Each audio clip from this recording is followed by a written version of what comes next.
Shalom Elohim, haleluya, puji nama Tuhan. Semangat pagi Bapak Ibu Saudara yang dikasihi Tuhan kita Yesus Kristus. Jumpa lagi bersama saya Pendeta Samuel Mabuntu dalam Renungan Pagi ke 1903 hari Renungan Pagi ini mengudara. Puji Tuhan.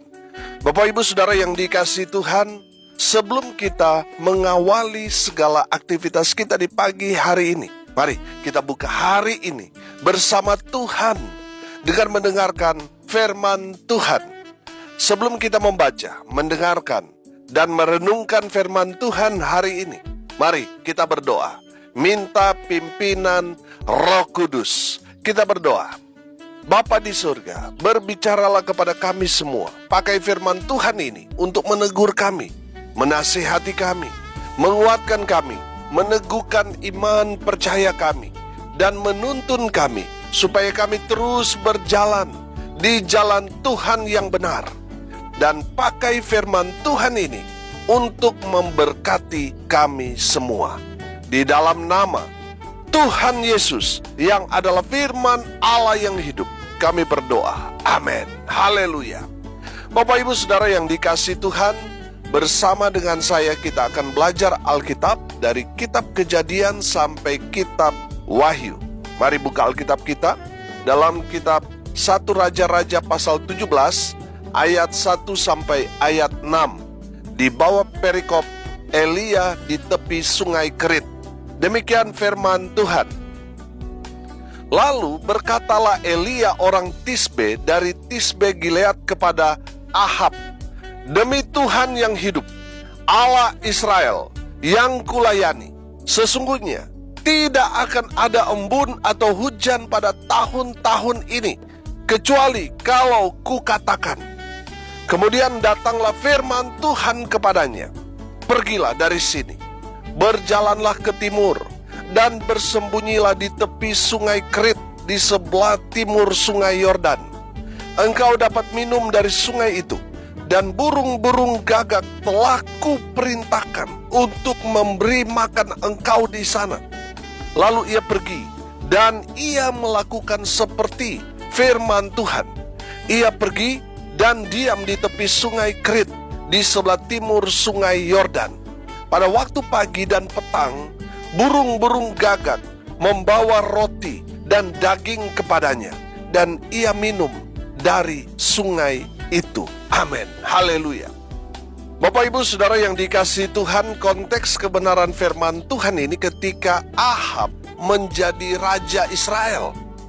Kita tahu bahwa pada saat itu kerajaan Israel ini terpecah menjadi dua. Kerajaan utara atau disebut Israel, ibu kotanya Samaria. Sementara kerajaan selatan itu oleh suku Yehuda dan juga suku Benyamin. Mereka bersatu. Dan ibu kota kerajaan selatan adalah Yerusalem.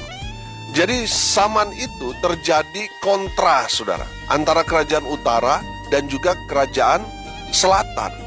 Saudara, di dalam pemerintahan Ahab, dia tidak hidup takut akan Tuhan. Dia melakukan apa yang jahat di mata Tuhan seperti orang tuanya, seperti nenek moyangnya, yaitu Yerobeam.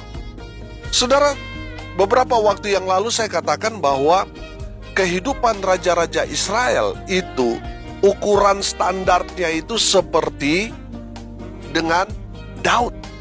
Jadi apakah mereka hidup seperti Daud atau tidak? Kalau mereka hidup seperti Daud, berarti mereka melakukan apa yang benar di mata Tuhan. Tapi kalau mereka tidak hidup seperti Daud, itu berarti mereka melakukan apa yang jahat di mata Tuhan. Dan Ahab melakukan apa yang jahat di mata Tuhan. Dia membangun Asera, patung yang menjadi puja-puji bangsa Israel pada saat itu. Dia mengajak seluruh rakyat Israel untuk menyembah patung Asera yang dibuat oleh Raja Ahab. Ini tentunya menyakiti hati Tuhan. Saudara yang dikasihi Tuhan, dalam kebenaran firman Tuhan ini, Tuhan mengutus seorang nabi untuk menegur Raja Ahab. Dan Tuhan mengutus Nabi Elia. Saudara yang dikasihi Tuhan, saya mau mengajak kita semua melihat kebenaran firman Tuhan ini dari sudut pandang Nabi Elia sebagai hamba Tuhan. Amin. Saudara perhatikan, sebagai hamba Tuhan, kita harus belajar dari Nabi Elia. Yang pertama apa? Berani menyampaikan kebenaran. Saudara, kita tahu bahwa Raja Ahab memerintah dengan tirani, saudara. Artinya dia memerintah dengan otoriter, dengan kekuasaan yang luar biasa, ditakuti oleh banyak orang. Terlebih lagi dia mengambil istri yang bernama Isabel. Wah, tambah jahat, saudara. Saudara yang dikasihi Tuhan, sebagai seorang hamba Tuhan, dengar ini baik. Kita harus berani menyampaikan kebenaran, walaupun yang kita tegur itu, yang kita nasihati itu seperti Ahab, yang kejam, yang tiran, yang penuh adik kuasa yang bisa saja dapat mencelakai kita. Tapi dengar ini baik, sebagai hamba Tuhan kita harus berani menyampaikan kebenaran. Amin. Saudara lihat ayat 1. Berkata, lalu berkatalah Elia orang Tisbe dari Tisbe Gilead kepada Ahab, demi Tuhan yang hidup, Allah Israel yang kulayani, sesungguhnya tidak akan ada embun atau hujan pada tahun-tahun ini, kecuali kalau kukatakan. Amin. Saudara, perhatikan. Elia mengatakan itu di depan Raja Ahab yang jahat, yang bisa saja merenggut nyawa dari Elia. Tapi sudah perhatikan, Elia nggak takut ketika dia mengatakan kebenaran. Saudara yang dikasihi Tuhan, lihat perkataan Elia penuh kuasa. Amin. Saudara, dia berkata bahwa tahun-tahun ini tidak akan turun hujan. Dan itu terjadi, saudara. Saudara yang dikasihi Tuhan, dengar ini ya, para hamba-hamba Tuhan. Perkataanmu itu penuh kuasa. Amin. Jadi ketika kita mengucapkan sesuatu, itu ada kuasanya, saudara. Saya percaya apa yang keluar dari kata-kata kita, dari mulut kita, itu merupakan doa. Jadi kalau itu baik, itu akan terjadi hal-hal yang baik.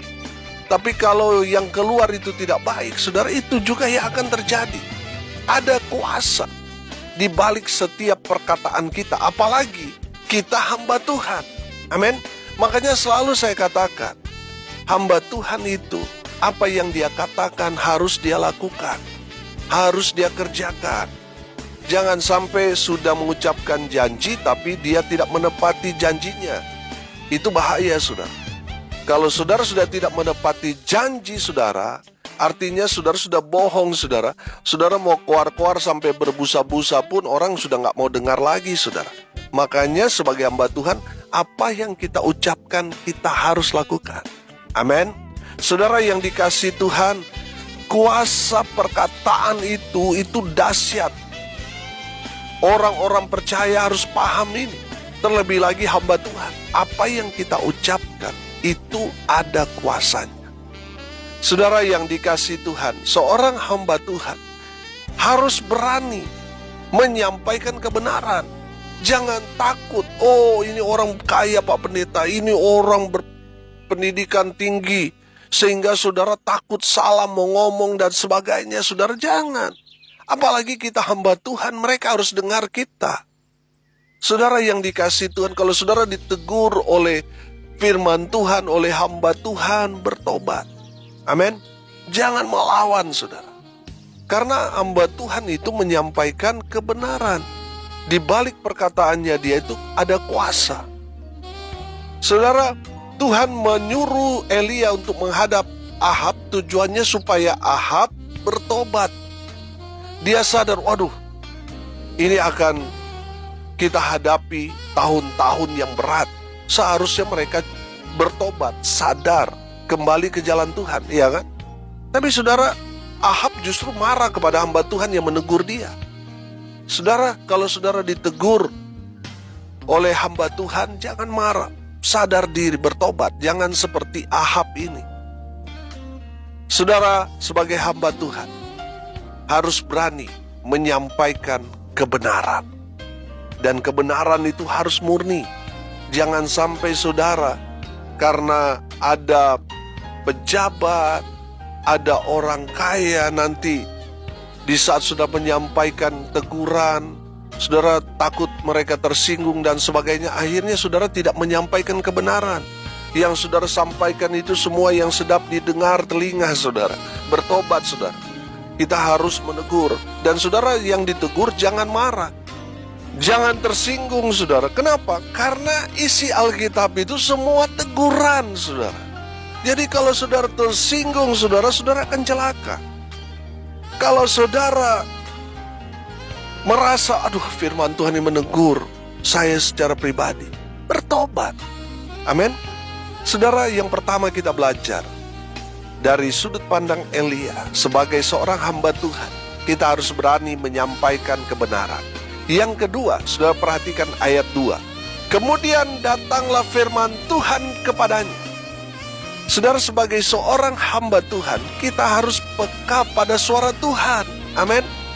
Saudara, jangan hanya membaca Alkitab hanya di saat-saat tertentu. Kalau kita ditugaskan untuk berkhotbah, baru saudara mau baca firman Tuhan, padahal status saudara hamba Tuhan.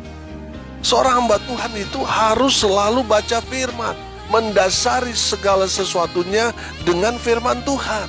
Amin. Itu dasar dalam kehidupan seorang hamba Tuhan. Kalau kita setiap hari baca firman Tuhan, maka kita akan peka pada suara Tuhan. Amin. Firman timbul dari apa? Pendengaran firman Tuhan.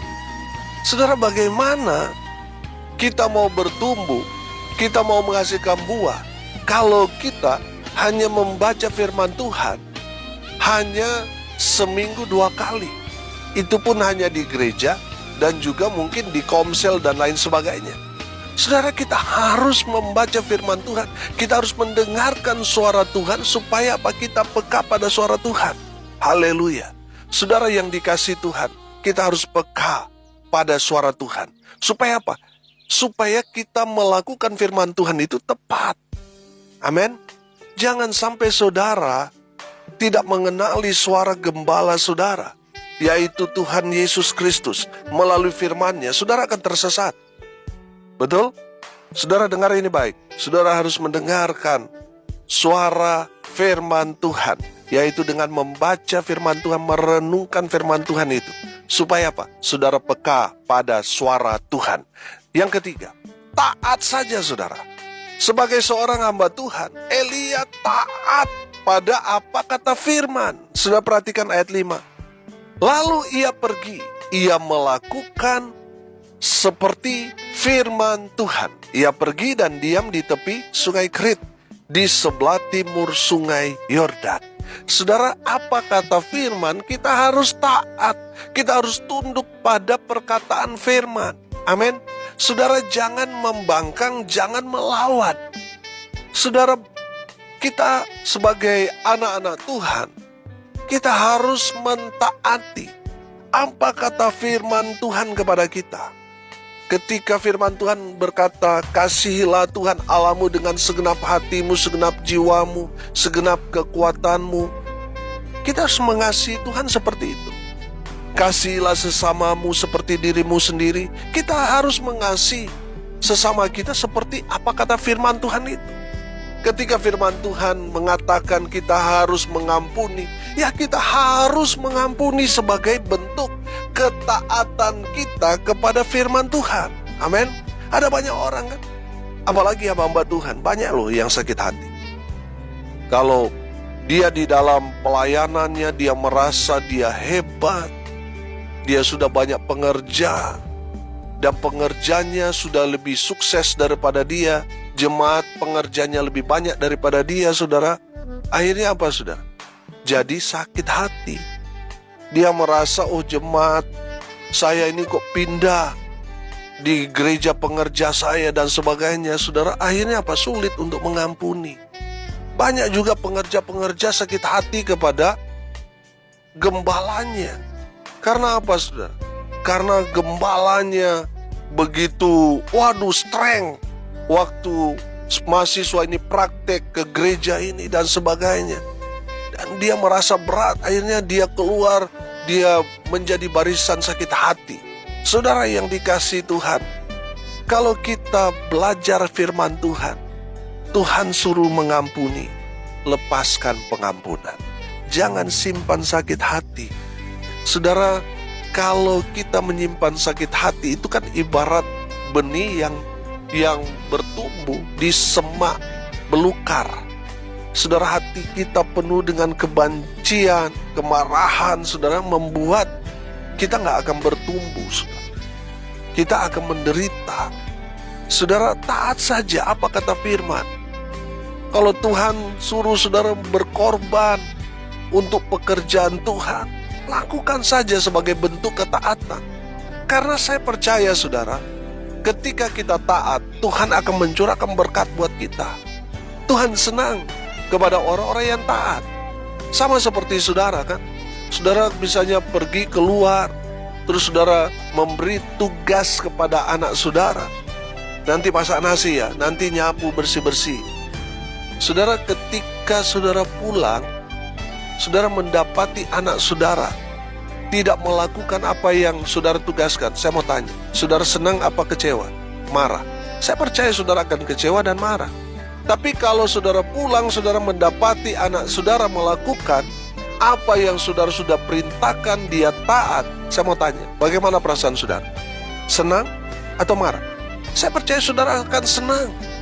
Dan sebagai ungkapan bahagia saudara karena anak saudara melakukan apa yang sudah perintahkan, pasti saudara akan memberikan dia hadiah. Betul? Bapak Ibu saudara yang dikasihi Tuhan, tadi saya katakan ketika kita taat pada firman Tuhan, ada berkat Tuhan yang akan Tuhan berikan kepada kita. Karena apa? Karena Tuhan sudah senang melihat saudara taat. Sebaliknya ketika kita nggak taat, kepala batu, keras hati, saudara, membuat Tuhan itu nggak senang dengan saudara. Saudara yang dikasihi Tuhan, mari kita mau belajar taat saja pada firman Tuhan. Apa kata Tuhan? Kita mau belajar taat. Amin. Dan yang terakhir, saudara, percaya saja kepada Tuhan. Jangan khawatir, saudara. Tuhan yang akan menyediakan segala keperluan kebutuhan saudara. Lihat ayat 4 dan ayat 6. Engkau dapat minum dari sungai itu dan apa? Burung-burung gagak telah kuperintahkan untuk memberi makan engkau di sana. Pada waktu pagi dan petang burung-burung gagak membawa roti dan daging kepadanya, dan ia minum dari sungai itu. Haleluya.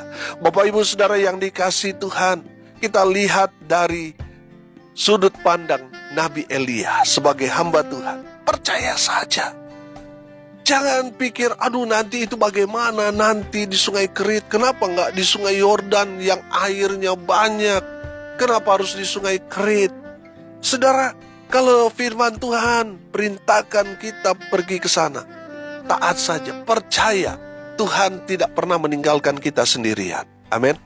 Sudah perhatikan di ayat 4. Dan burung-burung gagak apa?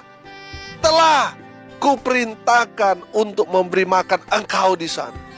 Sebelum Elia pergi ke sana, Tuhan telah. Arti kata telah apa? Sudah. Bukan akan. Kalau akan itu kan, kalau Elia lakukan dulu, maka itu akan Tuhan sediakan. Tapi ini, sebelum Elia pergi ke sungai Kerit, Tuhan telah perintahkan. Haleluya. Saudara yang dikasihi Tuhan, percaya saja. Kalau Tuhan sudah perintahkan kita kemana, kita pergi, saudara, jangan khawatir. Jangan takut, aduh ini nanti bagaimana, saudara. Tuhan sudah sediakan yang pastinya yang paling terbaik buat saudara dan saya. Amin. Saudara perhatikan ini, yang menyediakan ini burung gagak. Burung gagak ini terkenal serakah, saudara. Dia nggak suka berbagi, saudara. Dia serakah. Tapi saudara lihat, burung gagak diperintahkan Tuhan untuk memelihara Elia di sungai Kerit itu. Beri makan apa? Roti roti, saudara. Wah, roti. Saya percaya roti ini nikmat sekali, saudara. Amin.